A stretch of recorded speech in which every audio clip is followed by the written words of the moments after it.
Masih ada waktu berapa lama Pak Fatan?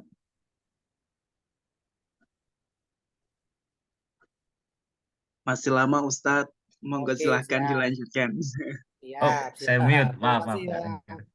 Tahu. Dulu kita pernah heboh, ada kelompok umat Islam di Indonesia yang menghukum rajam anggotanya karena berzina. Pernah dulu, apa namanya, awal-awal reformasi dulu. Karena apa? Hanya mengambil satu ayat dalam Al-Quran. Az-zaniyatu waz-zani fajliduhum thamaniya jaldah. As-sayhu was-sayhatu idza zanaya farjumuhuma al-battata. Hanya berdasarkan itu. Bahkan dalam prakteknya, gitu ya, wah luar biasa itu. Itu kalau merujuk kepada zaman Nabi, Nabi nggak seperti itu. Bahkan Nabi pernah mengatakan kepada sahabat-sahabat yang sudah merajam sahabat yang namanya Ma'is itu, Rasulullah mengatakan, kalau dia lari, kenapa nggak kalian biarkan? Siapa tahu dia lari, nggak mau dihukum, kemudian bertaubat, taubatnya diterima oleh Allah. Jadi sebenarnya ada banyak pilihan. Gitu ya. Oke, Bapak Ibu sekalian. Kemudian, eh, juga yang disampaikan oleh Muhammad bin Sirin. Beliau mengatakan, inna hadal ilma dinun. Sesungguhnya ilmu ini adalah agama. Fanzuru amman ta'khuduna dinakum. Maka lihatlah dari siapa kalian mengambil agama kalian. Jadi sangat berpengaruh sekali siapa guru yang kita ikuti, kita akan menjadi seperti apa. Maka harus jelas.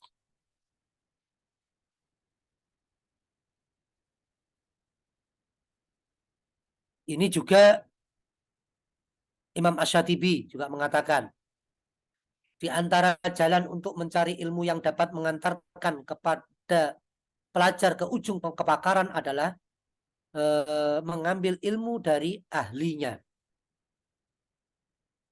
Dan ini apa namanya, apa yang disampaikan oleh Asy-Syatibi. Maka beliau kemudian mengatakan untuk sampai kepada pilihan guru yang tepat, untuk mencari guru yang tepat, kita pastikan bahwa guru kita ini sudah mengamalkan apa yang telah ia pelajari. Bukan hanya ucapannya, tapi benar-benar sudah mengamalkan apa yang mau kita ajarkan, apa yang mau kita pelajari.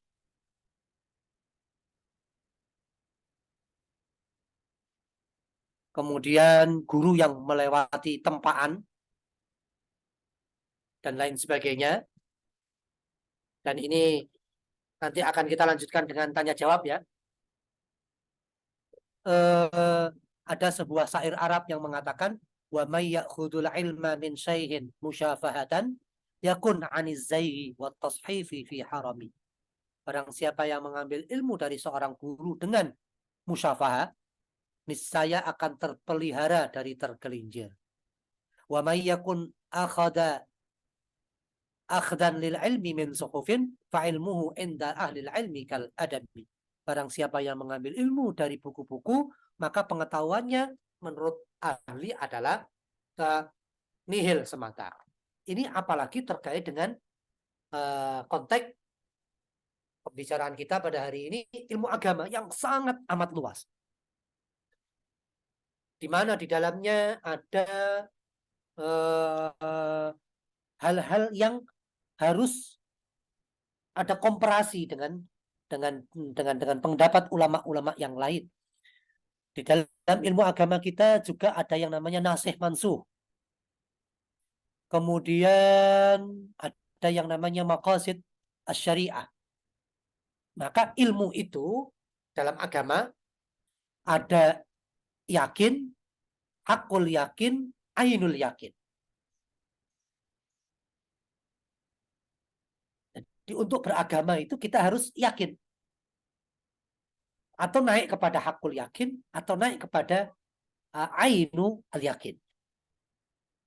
Maka para ulama hadis, katakanlah, hadis mengatakan bahwa hadis-hadis yang dhaif, hadis-hadis yang dhaif itu boleh kita gunakan untuk sebagai dalil, kecuali terkait dengan akidah, terkait dengan hukum. Itu nggak boleh. Hadis dhaif nggak boleh digunakan terkait dengan akidah, terkait dengan hukum. Karena apa? Ini masih tingkatannya dzon. Kalau urusan agama, akidah, hukum, itu kita nggak boleh berpegang kepada sesuatu yang masih tingkatan dzon. Dzon itu masih perkiraan. Tapi harus berdasarkan yakin. Atau naik menjadi hakul yakin, atau naik lagi menjadi ainu al-yakin. Maka dulu pernah ada fatwa yang lucu ya. Ini karena anak-anak masih belajar mungkin. Ini walaupun sudah punya guru padahal. Memfatwakan bahwa media sosial itu haram. Itu santri-santri di Kediri ketika itu. Nah, anak-anak yang masih umur sekian ini memfatwakan sesuatu dan fatwanya ini salah. Tidak bisa menghukumi sesuatu hanya melihat dari satu sisi. Maka untuk menggambarkan ini perlu ada istihad jama'i, menghasilkan orang-orang yang pakar di dalamnya. Tidak semua media sosial itu haram. Kalau hanya melihat dari sisi adanya penyelewengan yang dilakukan terkait dengan penggunaan media sosial. Namun Bapak Ibu sekalian, Imam Al-Ghazali membagi ilmu itu ada ilmu yang fardu ain, ada ilmu yang fardu kifayah. Ilmu yang fardu ain itu adalah ilmu-ilmu yang terkait dengan agama. Semua orang Islam harus belajar tentang agamanya. Fardu ain. Dan ini tidak harus menggunakan guru. Harus pakai guru. Bisa tersesat. Bisa guru kita menjadi setan. Atau setan yang menjadi guru kita. Ada ilmu yang namanya fardu kifayah. Ilmu-ilmu tentang ilmu yang terkait dengan kehidupan kita di dunia. Dan ini ilmu yang terbuka kita bisa melakukan eksperimen dan ini lebih terbuka. Ilmu untuk menemukan segala hal-hal yang terkait dengan kehidupan duniawi kita ini sesuatu yang terbuka ya. Kita bisa belajar buka kemana-mana. Tapi kalau untuk ilmu agama yang terkait dengan ibadah kita kepada Allah Subhanahu wa Ta'ala, kita diingatkan bahwa jangan sampai menuntut ilmu ini, mencari ilmu ini dari yang tidak jelas atau kita belajar otodidak tanpa guru. Mungkin itu sementara yang dapat kami sampaikan untuk pendalamannya. Bisa kita lakukan ya Q&A ya, biasanya question and answer. Sekian, terima kasih kami kembalikan kepada moderator. Terima kasih Ustaz Lataif. Bapak Ibu silakan kalau ada pertanyaan. Insya Allah ini banyak pertanyaan. Siap. Karena ya kita insya Allah semua yang hadir di sini semangat belajar agama ini Ustaz kita. Alhamdulillah. Kalau memang harus kayaknya syarat guru kan tadi banyak gitu, harus seperti ini jadi gimana gitu. Silakan Bapak Ibu. Assalamualaikum. Waalaikumsalam warahmatullahi wabarakatuh. Silakan Bu Puji. Assalamualaikum Pak Ustadz, Pak Fatan dan jamaah siar Montreal. Bismillahirrahmanirrahim. Saya hanya ingin menceritakan pengalaman saya ketika saya di sini. Saya siar Montreal memberikan guru untuk belajar ilmu tajwid yang sekarang Bu Ustazahnya sudah pulang ke Indonesia. Alhamdulillah kami punya eh, pengajar yang bisa mengajar tajwid Al-Quran hingga kita bisa khatam dengan ilmu itu. Eh, tapi pengalaman kami, walaupun kami bisa mengkhatamkan ilmu tajwid itu dalam prakteknya tetap saja ada kesalahan-kesalahan. Dan sekarang setelah kita ditinggalkan Bu Ustazah untuk mempraktekkan ilmu itu sendiri juga masih belum kita belum pede kalau tidak ada pembimbingnya. Itu dalam ilmu tajwid aja kita masih perlu dalam mempraktekkan itu perlu pembimbing walaupun kita ilmunya sebenarnya sudah diberikan, kita punya buku sudah dikatamkan, tapi dalam prakteknya kita pun belum belum pede untuk ibaratnya untuk membaca sendiri. Kita perlu banyaklah kesalahan-kesalahan yang masih kita lakukan. Apalagi untuk belajar ilmu Quran, hadis, tafsirnya segala macam. Itu kalau kita belum khatam, walaupun kita mendengarkan umpamanya Pak Ustadz sekarang memberikan hanya satu case gitu. Kalau kita belum khatam itu rasanya yang Pak Ustadz tadi bilang, kita hanya melihat gajah itu dalam satu sisi saja. Nah, dalam seperti yang saya alamin itu bagaimana ya Pak Ustadz solusinya? Demikian. Terima kasih. Assalamualaikum warahmatullahi wabarakatuh. Waalaikumsalam warahmatullahi wabarakatuh. Silakan Ustaz. Oke. Terima kasih Bu Puji, ya. Bu Puji Andani. Ya, ya disitulah gambaran atau real ya yang terjadi di dalam diri kita, masyarakat kita, bagaimana kita itu berguru. Jadi dalam beragama memang butuh, tadi disebutkan, butuh guru yang bisa mengantarkan kita. Dan itu memang berproses, Bapak Ibu sekalian. Semua orang itu ya belajar dari awal. Sampai setingkat Imam Asy-Syafi'i, Imam Al-Ghazali pasti memulai dari awal. Tidak ada orang lahir langsung menjadi ahli di bidangnya. Nah, tadi kasus ada guru yang mengajarkan ilmu tajwid, tapi belum tuntas, kemudian gurunya sudah balik ke Indonesia. Ya, kalau dalam kasus seperti ini, ya pasti masih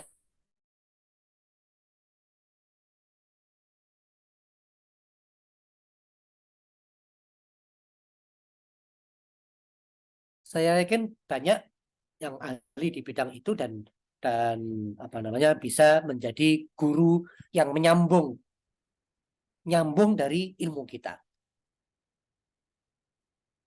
Dan Ibu mungkin ya juga perlu ya memastikan sebagaimana yang disebutkan Imam Asy-Syatibi tadi sebagai kasus Ibu sekalian ya, anak saya itu les renang dengan satu guru. Kemudian di tengah-tengah guru yang pertama ini berhalangan, ganti guru, ya berubah lagi. Cara yang pertama sudah nggak terpakai, gitu ya.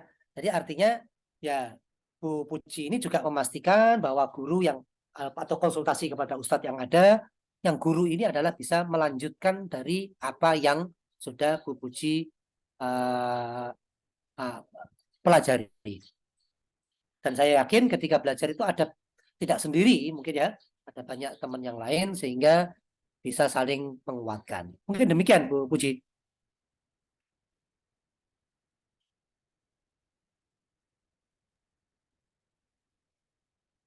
Silakan Bapak Ibu yang lain.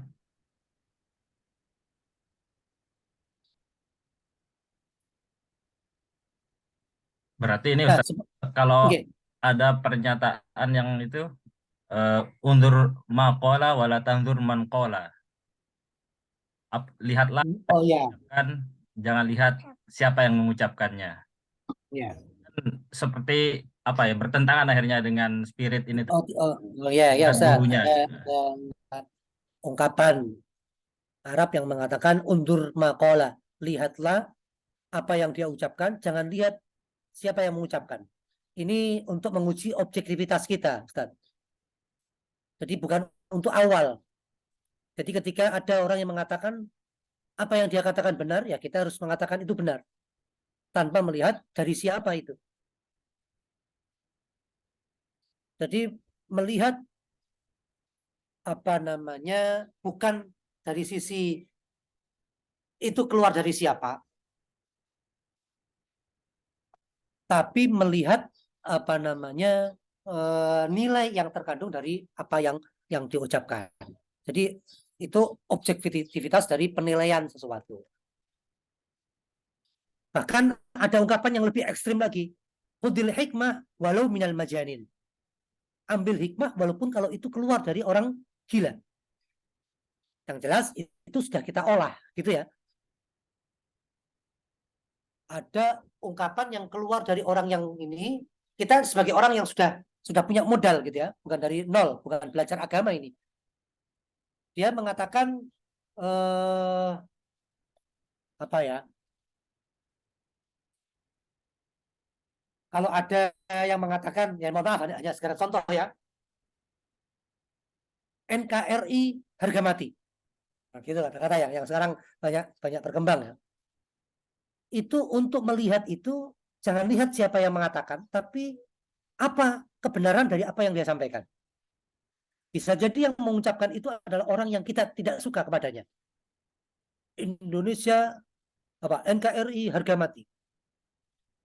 Jangan melihat itu keluar dari warnanya yang kuning, benderanya biru, merah, hijau dan lain sebagainya, tapi kita melihat pada apa yang dia ucapkan. Benar nggak Indonesia NKRI ini harga mati?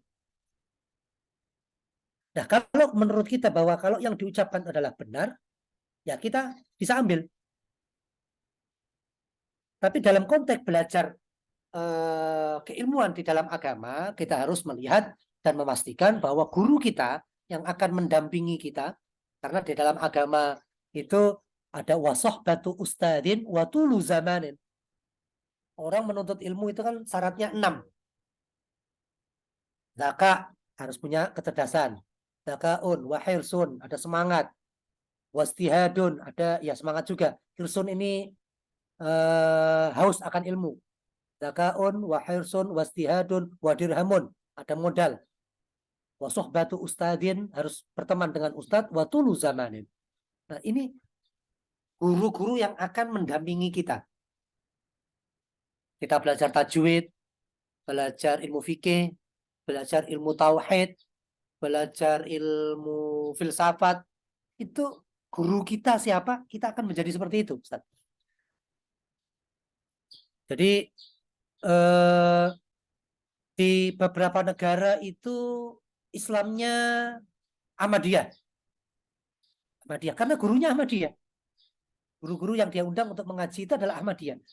Di beberapa tempat orang belajar agama, dia menjadi orang yang berbau Syiah, karena gurunya orang Syiah. Dia berbau pulang, warna beragamanya adalah Wahabi, karena dia berguru kepada orang Wahabi. Gurunya orang Wahabi. Atau dia belajar sendiri, agama sendiri, kemudian mempraktekkan agama, nggak jelas. Dia ini ahli sunnah tidak, Wahabi tidak, ini tidak, dan lain tidak. Tidak ada yang nggak jelas. Karena sanad yang diambil adalah yang tidak jelas. Gitu ya. Dan ini tidak melarang kita belajar dari YouTube, Bapak Ibu sekalian. Di YouTube itu banyak ulama-ulama yang pinter. Kita bisa buka YouTube-nya Quraish Shihab. Belajar tafsir dengan Quraish Shihab. Jelas sanadnya dari Azhar. Kita belajar agama dari Gus Baha. Jelas sanadnya dari Sarang. Sarang ngambilnya dari Said Maliki, Mekah. Kita belajar agama siapa lagi yang ngali itu? Abdul Somad. Abdul Somad itu jelas. Dia dari Sudan, Syekh Sudan, kemudian dari Mesir, dari Maroko. Adi Hidayat, jelas.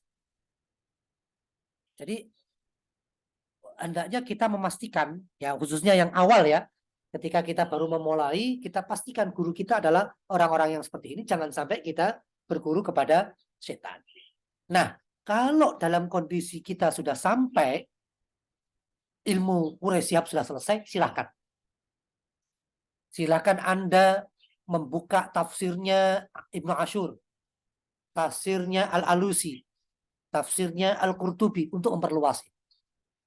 Jadi sudah punya fondasi yang kuat sehingga tidak bingung. Contoh ya Bapak Ibu ya, ketika orang wudhu, laki-laki wudhu, kemudian bersentuhan dengan laki-laki, yang diajarkan oleh guru-guru kita itu batal.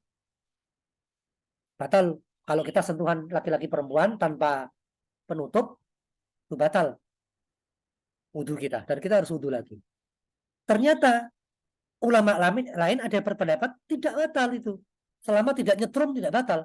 Itu pendapat mazhab Maliki sama Hambali. Laki-laki perempuan salaman kemudian sholat boleh asal tidak nyetrum. Ada yang lebih nemen lagi, mazhab Hanafi, sentuhan ciuman habis itu sholat nggak masalah.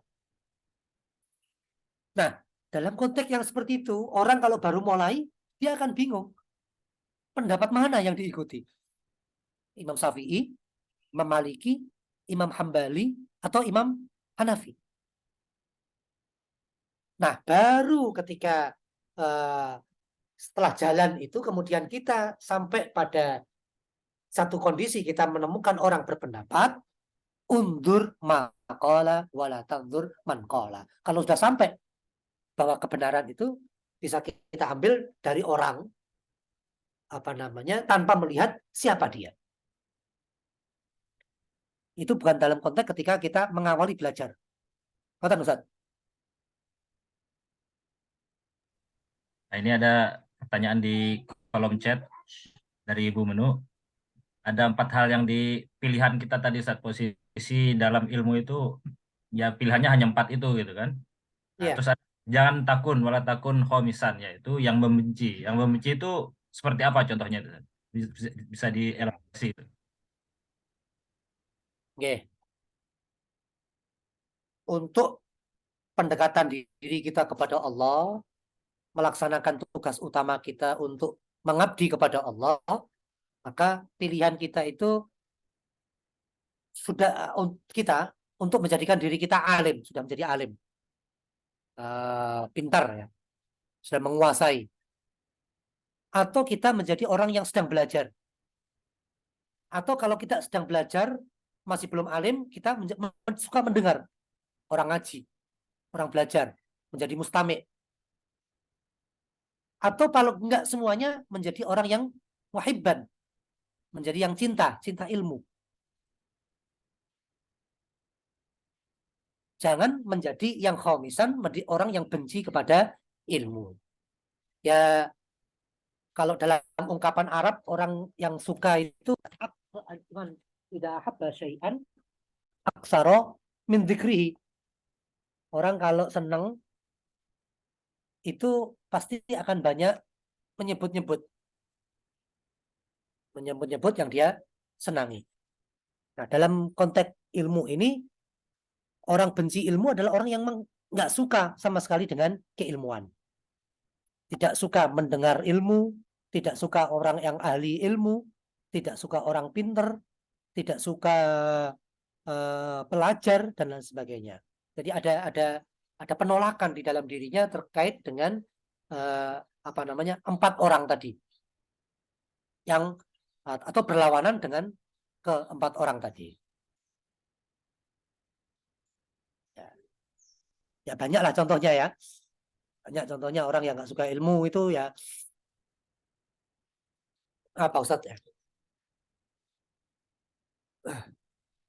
Ya tidak menunjukkan antusias sama sekali, tidak menunjukkan respon sama sekali ketika ada majelis ilmu. Bahkan lebih ekstrim lagi, menolak majelis ilmu. Mungkin begitu. Pak siapa tadi? Yang nanya siapa nih? Dari Bapak Ibu Menu. Ibu Menu. Ya, Oke, oke. silakan Bapak Ibu kalau ada yang lain. Assalamualaikum Mas Fatan. Waalaikumsalam. Oke, siap Pak Lili. Terima kasih Ustadz atas tausiahnya dan juga mungkin jamaah yang moderat semuanya yang mulai semangat untuk belajar agama, insya Allah mudah-mudahan Allah menambahkan ilmu kita. Nah, pertanyaan simpelnya mungkin yang sifatnya bisa kita terapkan dalam memaintain kelangsungan kita sebagai penuntut ilmu ini, Ustadz. Di samping kita harus memilih guru, terus kemudian kita juga harus mempraktekkan dan mengamalkan itu dengan situasi atau kondisi ya kita yang secara awam orang umum yang kebetulan ya kita mungkin beda dengan misalkan orang yang khusus dari awalnya memang sudah masuk pesantren, sudah sekolah dalam bidang agama. Nah, kira-kira cara-cara penerapannya itu bisa disamaratakan atau kita juga harus ada cara-cara tertentu yang kira-kira itu bisa merubah konsep atau cara pemikiran kita bahwa belajar agama itu bisa kita lakukan secara paralel seperti itu atau memang bahwa agama itu sesuatu yang begitu pentingnya sehingga sebelum melakukan yang lain pun itu harus kita pahami, harus kita jalanin atau bagaimana? Karena saya ngelihatnya begini bahwa konteks Al-Quran itu sangat luas dan yang ada yang mengatakan bahwa belajar memahami Al-Quran pun contohnya Rasul kita sendiri pun mungkin butuh waktu sekitar 23 tahun untuk mensiarkan kepada umatnya, sahabatnya dan memberikan contoh. Nah itu kira-kira sejalan dengan pertanyaan Bu Puji tadi bahwa pada saat dia sudah pernah belajar, kemudian gurunya pulang atau selesai, bahkan taruhlah dia belajarnya sudah khatam, tapi pada saatnya dia menjalankan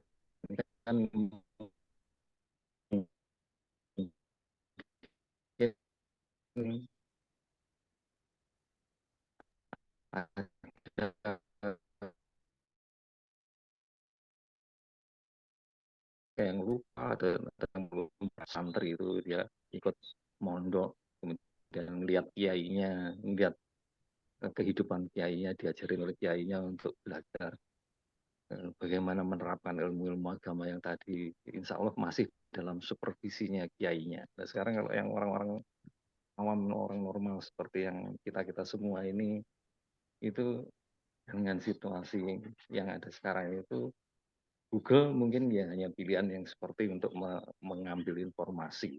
Akan tetapi ada nggak cara-cara yang baru yang kira-kira praktikal yang bisa kita terapkan untuk kehidupan orang-orang zaman sekarang? Mohon ininya, Ustaz, rekomendasinya. Terima kasih.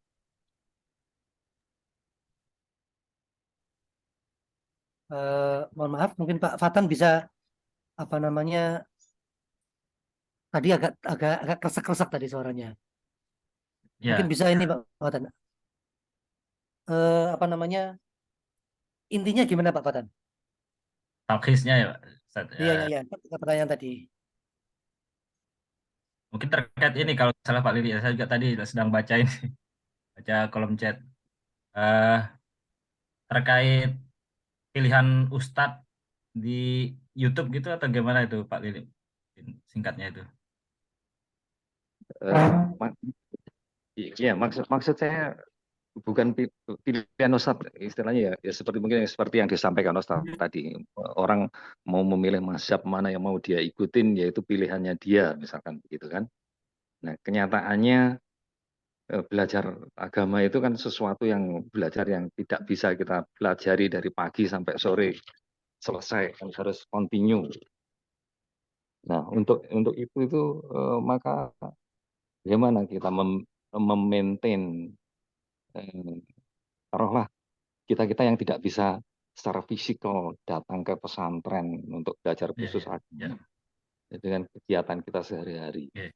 Ya Ada benar. enggak yang cara-cara yang praktikal yang bisa diterapkan sehingga orang itu tetap attached untuk bisa menilai diri sendiri, wah saya ada progres saya enggak, atau saya Ya. butuh ilmu yang lain, sehingga pada akhirnya belajar agama itu ya saya yakin nggak akan pernah selesai. Tapi Oke, tetap oke. kita Saya bisa nangkap, Pak. memiliki target. Alhamdulillah. Oke, oke. Artinya bagaimana dengan teman-teman kita yang memang dari awal bukan dari latar belakang di pesantren gitu ya.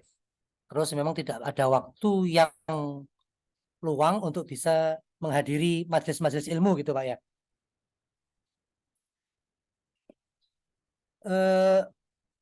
Ya berguru itu bisa langsung, bisa tidak langsung. Jadi seperti Imam Asy-Syafi'i itu sebelum ketemu dengan Imam Malik, bukunya Imam Malik sudah beliau baca. Jadi sebelum ketemu dengan Imam Malik, Imam Asy-Syafi'i sudah membaca hatam bukunya Imam Syafi'i sudah menghatam membaca bukunya Imam Malik.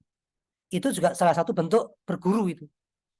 Memahami agama melalui pemikiran Imam Malik yang dituangkan di dalam kitabnya. Nah, kita dalam konteks ini, kita bisa belajar tafsir Al-Quran, berguru kepada Quraisy Shihab. Sebelum Quraisy Shihab kita undang ke tempat kita baca dulu. Jadi ada apa namanya bentuk belajar yang berguru tapi ya nggak musolahafah itu namanya, tapi tetap berguru. Kita ngikuti YouTube-nya Quraisy Shihab, itu juga berguru kepada beliau.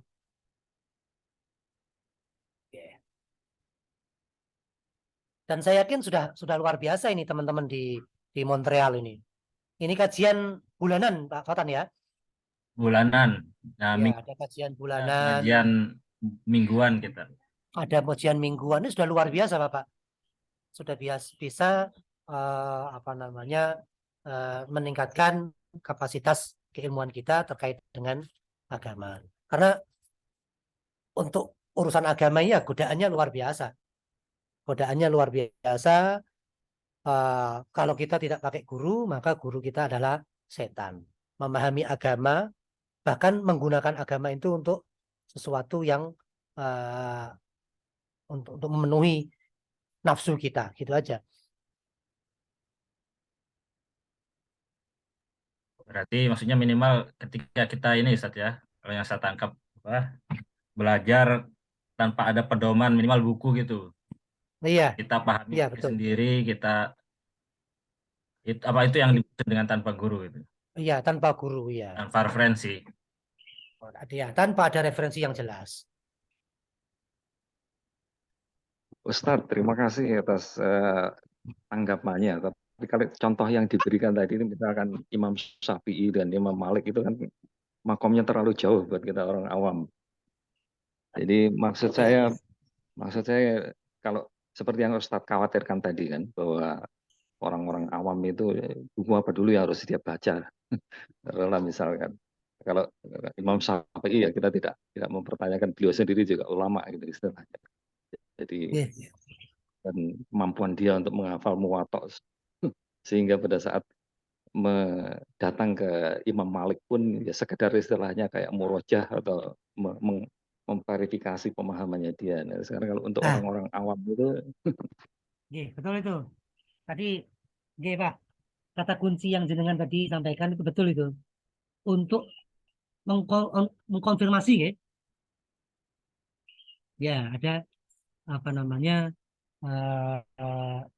konfirmasi kepada Imam Asy-Syafi'i membaca bukunya, guru dari beliau Imam Malik, kemudian beliau mengkonfirmasi itu gitu ya, ketemu dari Imam Malik, kemudian pemahamannya tentang yang ditulis Imam Malik benar apa tidak. Nah, contoh itu yang paling mudah ya, paling mudah bahwa pernah dilakukan oleh ulama-ulama zaman dahulu, bahwa belajar agama tetap dalam koridor bahwa itu ada pembimbingnya, nggak los gitu ya, nggak los sehingga campur aduk. Apalagi mohon maaf teman-teman ada di beberapa kampus yang belajar perbandingan agama itu di antara yang tersesat itu adalah bukan karena di kelas, pergaulan ya. Kemarin ada salah satu wakil dekan mengatakan itu bukan kelas, bahwa yang diajarkan di kelas itu sudah sesuai, tapi begitu dia keluar kemudian belajar dengan teman-teman yang persatuan teman-teman yang beda agama itu akhirnya murtad. Ada kasus, jadi murtadnya mahasiswa masuk sekolah di beberapa tempat itu bukan karena kurikulum yang disediakan oleh universitas atau prodi, tapi setelah keluar dari situ dia belajar sudah dengan bersama teman-temannya tanpa guru, akhirnya menjadi murtad. Itu mungkin ya kasus yang terjadi di mahasiswa kita gitu yang ada.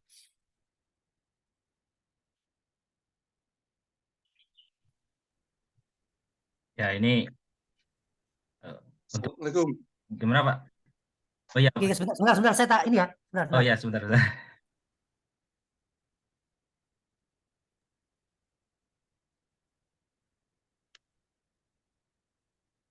Tadi malam hujan pertama, kehujanan saya pilek. Oh iya siap. Ya, monggo. Pak Sigit, ini mumpung ada pertanyaan yang sedang nyambung ini Pak, saya bacakan dulu di kolom chat Pak ya. Baru Ya, silakan Pak. ya, ngapunten Pak. Ya ini terkait tadi Ustadz Lataif. Assalamualaikum, mau bertanya Pak Ustadz. Maaf mungkin sudah dijelaskan sebelumnya. Kalau ada mahasiswa S2 atau S3 jurusan agama Islam dari Indonesia yang belajar di tingkat doktoral di universitas luar negeri, di negara sekuler, di Kanada, sehingga dosennya kadang bukan yang beragama Islam. Nah itu baiknya belajar agamanya ke Kanada atau ke Mesir aja itu. Nah yang kedua, ataukah untuk setingkat Ustadz, boleh belajar agama dari mana saja asal ilmunya sudah tinggi dan sanad ilmu dosanya jelas. Oke, benar. Ini pernah dialami guru saya dulu, almarhum Prof. Imam Mawardi. Pernah Ketika kuliah juga di hari sini. pertama, Pernah ya, hadir di sini juga beliau. ya betul. Terus beliau ke toilet, ternyata lihat gurunya kencingnya berdiri. Sebagai orang yang pondokan itu menolak gitu ya. Masa saya berguru dengan orang yang orang yang kencing aja berdiri. Ya. Saya yakin teman-teman yang sekolah di Kanada, katakanlah di Amerika, di Inggris itu bukan pemula, bukan teman-teman yang pemula yang mengawali, tapi beliau lebih belajar pada kalau tingkat S2 itu ya risetnya, perbandingannya, metodologi itu lebih kuat di sana. Saya yakin tidak sekolah ke Kanada belajar bagaimana sholat, tapi lebih kepada pengembangan itu tingkatnya sudah tinggi. Zaman dulu juga zaman dulu nggak apa-apa ya. Orang Islam juga belajar pada filsafat Yunani, mempelajari pemikiran Aristoteles. Itu juga terjadi di zaman awal-awal Islam dulu. Nabi juga memerintahkan sahabatnya belajar bahasa Ibrani. Saya melihat bahwa ini sudah tangkap tahap pengembangan. Kalau teman-teman kita yang kuliah di Kanada ini sudah tahap pengembangan, sudah fondasi sudah kuat sehingga bisa bagaimana mengkomunikasikan gitu ya pemikiran-pemikiran dengan pemahaman orang luar. Saya lebih melihat ke sana. Bagaimana yang orang yang belajar di Amerika kepada An-Naim, katakanlah. An-Naim itu lebih apa namanya, lebih mengkomunikasikan pemahaman dia dengan pemahaman An-Naim, lebih sebagai pengembangan wawasan. Kalau saya melihat ya, rata-rata sudah selesai pelajaran di pondoknya itu tentang dasar-dasar agama, tinggal kemudian mengembangkan keilmuannya. Dan ternyata tidak merusak ya. Prof. Imam Mawardi tetap jadi kiai, tetap jadi profesor, pulang dari Kanada. Nah, Pak Fatan ini juga tetap, Nadir tetap. Mungkin begitu ya. Nah, terima kasih Boleh Ustaz. saya, Pak? Oh iya Pak Sigit, silakan Pak Sigit. Iya, iya sih. Assalamualaikum Pak Ustadz. Salam kenal dari Sigit, Montreal Pak Ustadz. Iya, waalaikumsalam. Ini Pak Ustadz, ini kan seperti yang melanjutkan yang diskusi yang tadi, masalah kita berguru kepada guru yang bersanad gitu. Kalau misalkan Pak Ustadz, kita itu sudah terbiasa gitu ya, dengan satu guru misalkan. Seperti saya dulu belajar banyak sama Ustadz Nasihin seperti gitu. Terus kemudian ada apa itu Ustadz Abdul Somad sama Ustadz Adi Hidayat gitu. Yang saya pandang beliau itu punya sanad yang jelas gitu kan. Jadi kalau misalkan Pak Ustadz Abdul Somad berbicara sesuatu gitu ya, dan ibaratnya itu dikonfirm juga dengan pandangan Ustadz Adi Hidayat gitu. Kan bagi orang awam seperti kita gitu, kan tinggal samikna wa atokna gitu kan. Dalam artian kita tidak perlu mempertanyakan lagi kebenarannya gitu. Walaupun gitu. Terkadang ada ustadz lain yang berbeda perpandangannya. Nah itu kan ya silahkan saja kan. Tentunya kan si ustadz yang berbeda pendapat itu juga punya dasar. Tidak perlu masalahnya itu kita pertentangkan gitu. Begitu juga untuk yang level yang lebih tinggi lagi Pak Ustadz gitu.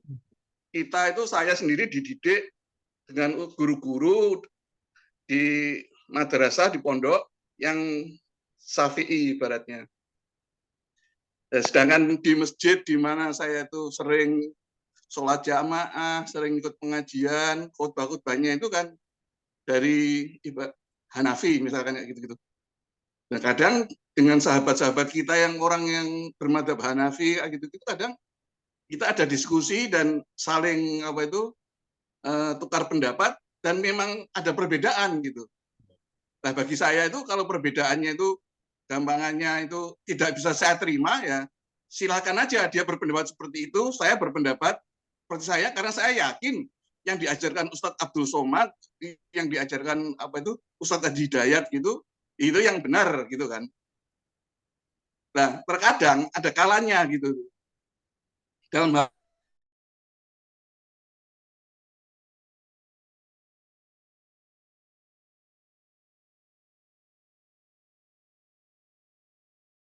kurang apa itu? Kurang etis gitu. Misalkan dari satu masjid itu 500.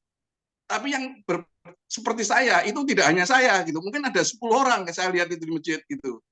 Oh ini tahu ini karena ini dari Mesir misalkan kayak gitu kan. Oh ini karena dia kata, oh ya kita memang kayak gini karena Syafi'i gitu. Nah, akhirnya itu kadang itu saya juga tetap gitu. Tapi kadang itu kayak posisi sholat tahiyat akhir misalkan kadang itu ya karena tempatnya itu sempit-sempit ya ngikutin mereka juga akhirnya gitu. Nah itu yang apa itu yang kadang terjadi di kita Pak Ustadz gitu ya. Jadi kadang itu ada yang ini hadisnya mana gitu. Dia kan bisa nunjukin kan. Oh hadisnya gini menurut Imam Hambali gini enggak.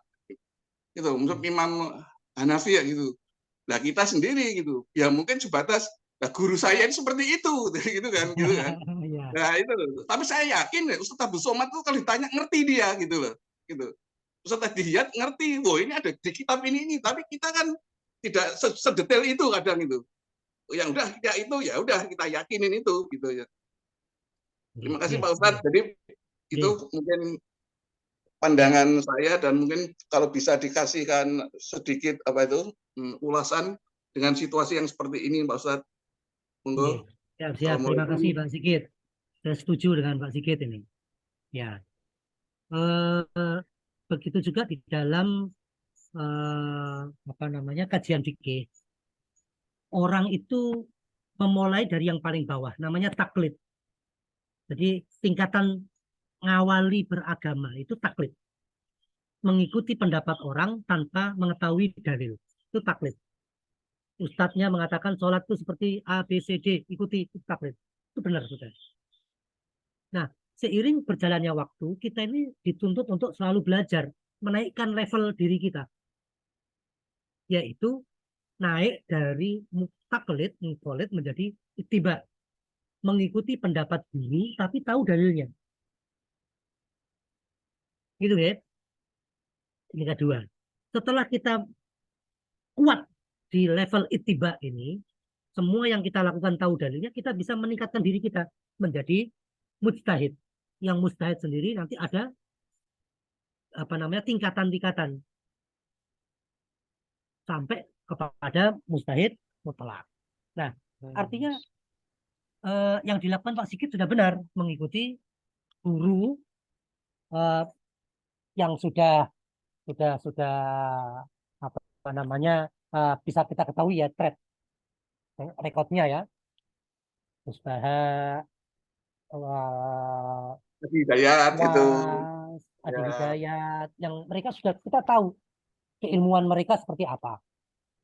Dan itu kita pegang, itu nggih. Setelah kita kuat di situ, kita akan untuk meningkat ke setelahnya mengikuti pendapat ulama atau guru, tapi tahu dalilnya. Harus meningkat ke sana. Nah, setelah itu kita melihat bahwa perbedaan di antara para madhab ini rahmat, Pak. Betul. Gitu. Ya. Tapi kalau kita mengetahui dari awal itu bingung nanti. Ya, ini Ustadz yang mengatakan ini, kok ini beda, yang benar mana gitu ya. Ya, jadi semua memang berproses. Sehebat apapun orang, pasti dia akan mulai dari yang paling rendah. Yaitu menjadi taklid pertama. Kemudian naik menjadi muttabi atau ittiba. Kemudian naik lagi menjadi mustahid. Ketika menjadi mustahid atau mustahid, belajar menjadi mustahid dari ittiba itu, kita malah dituntut untuk mengetahui pendapat-pendapat ulama yang lain. Kalau di Azhar itu kuliah nggak cukup madzhab 4. Seperti fikihnya itu madzhab 4 plus Syiah. Jadi ilmu-ilmu Syiah, fikihnya Syiah dipelajari juga di Azhar itu. Dan itu untuk sampai kepada tingkatan di atas ittiba. Nah, Pak Sigit juga kalau sholat berbeda ikuti imam tidak masalah itu. Tidak Jadi, masalah. sambil contohnya aja gitu Pak Ustadz ya. Kayak misalkan sholat Idul Adha ya, hari raya gitu. Masalah-masalah kecil sebetulnya. Jadi bagi saya itu tidak prinsipal gitu bagi saya. Cuman kadang saya berpikiran mudah-mudahan Allah mengampuni kalau saya dianggap gampangannya kayak pindah, karena kalau di Indonesia itu kan misalkan takbir pertama itu kan 7 kali itu kan di awal semua kayak gitu kan. Rakaat pertama, kalau kadang di sini itu dia diambilnya itu setelah ruko kayak gitu-gitu. Terus di sini kadang kalau tahiyat awal sama tahiyat akhir itu sudut duduknya itu disamakan itu Pak Ustadz gitu. Yeah. Kalau di kita itu kan tahiyat akhirnya agak beda kayak gitu-gitu. Jadi punya itu masalah kecil gitu ya. Cuman terkadang itu saya sendiri kalau sholat di rumah itu kadang itu yang ikutin guru yang di Indonesia gitu kan. Kalau di masjid itu kadang mungkin karena terbatas tempat juga gitu ya, sempit gitu akhirnya juga ya saya ngikutin mereka lah. Karena kadang saya juga pernah tegur gitu, diingetin gitu loh. Itu sebenarnya duduk yang benar itu seperti ini. Nah, kadang kalau mereka sudah ngomong duduk yang benar gitu kan, saya juga bisa ngomong gitu. Guru saya dulu ngajarinnya gini, dan saya ngomong kalau kamu di Indonesia itu orang semasjid itu kayak saya semua duduknya gitu. Gitu. Terima kasih Pak Ustadz. Oke. Jadi pembahasannya nanti kepada talfik atau tatabu'ur rukhas. Kalau kita mengambil pendapat dalam mazhab lain itu tidak apa-apa dalam kondisi seperti itu. Yang tidak boleh itu adalah kita memilih yang enak-enak dari setiap mazhab. Itu namanya tatabu'ur rukhas. Yang mudah dari yang enak, yang mudah dari setiap mazhab kita pilihin, itu nggak boleh. Jadi konsisten pada guru yang mengajarkan kita. Kemudian kalau emang harus berubah di tengah, tidak masalah. Itu namanya talfid. Dan karena kondisi. Seperti jamaah haji Indonesia, berangkat ke Mekah, sentuhan sama perempuan, nggak wudu. Talfid. Ya, memang kondisinya seperti itu. Jadi orang kalau tawaf, kemudian sentuhan wudu, nggak selesai-selesai tawafnya. Maka sarannya adalah mengambil pendapat yang memang berbeda dengan pendapat yang biasa dipegangi atau diikuti ketika di Indonesia. Nah, Jadi luar biasa, Pak Sigit. Jadi mudah-mudahan dua pendapat yang berbeda dari dua imam besar itu mudah-mudahan sama benarnya gitu Pak Ustadz. Ya, saya ingatkan. Semua yang dilakukan difatwakan oleh ulama itu benar. Insya Allah ya. Setuju Pak Ustadz. Tergantung situasi dan kondisinya gitu. Karena beliau mengeluarkan pendapat itu bukan dengan hawa nafsu. Betul. Tapi berdasarkan ilmu mereka dan metode. Ya, betul. Ya, semuanya benar. Tidak ada yang salah. Dari 3 pendapat yang saya kasih contoh tadi, sentuhan laki-laki perempuan, apakah membatalkan wudhu atau tidak? Semua mazhab 4 punya dalil. Ya. Bahkan Imam Hanafi ketika mengatakan mencium perempuan atau memegang perempuan kemudian sholat itu tetap tidak masalah, beliau punya dalil. Nabi itu pernah mau sholat, megang kaki istrinya, bangunkan kemudian ke masjid. Nah, Imam Syafi'i itu mengambil pendapat yang paling antisipasif dari pendapat Imam Malik, Imam Hanafi. Sentuhan adalah biasanya sentuhan itu ya nyetrum laki perempuan, udah wudhu. Gitu ya. Kayak orang ini Pak, orang yang belajar otodidak yang diharamkan itu kan mabuk. Kalau saya minum 1 gelas nggak mabuk kan nggak haram. Karena ada orang yang apa namanya, salah satu bentuk akibat belajar sendirian gitu. Saya lo nggak mabuk. Gitu ya. Yang dilarang dalam Al-Quran kan la taqrabus sholat wa antum sukara. Kadang pakai itu. Padahal ayat itu mansuh dengan ayat yang datang setelahnya. Jadi apa namanya? Disitulah perlunya berguru orang yang memang sudah tahu kondisi apa namanya lautan keilmuan Islam ini. Kita belajar dari beliau bisa mulai dari pinggir gitu ya. Kita mau ke tengah laut kan mulai dari pinggir. Kalau kita langsung ke tengah tenggelam. Karena ilmu agama ini begitu luasnya, kita mulai dari pinggir, dikit sampai ke tengah. Mungkin ngoten Pak Sigit ya. Nggih, matur sembah nuwun Pak Ustadz. Mugi-mugi barokah panjenengan, panjang umur, ilmu manfaat. Nggih. Terima kasih Pak Sigit. Ustadz Lataif, karena sudah jam 8:30 di sini sudah maghrib ini Ustadz. Ini sudah panas juga Ustadz. Sudah panas juga. Karena matahari yang tinggi. Ya, di sini sudah masuk maghrib 8:30. Ya, mari kita tutup. Mohon ditutup dengan doa Ustadz. Oke, terima kasih. Al-Fatihah.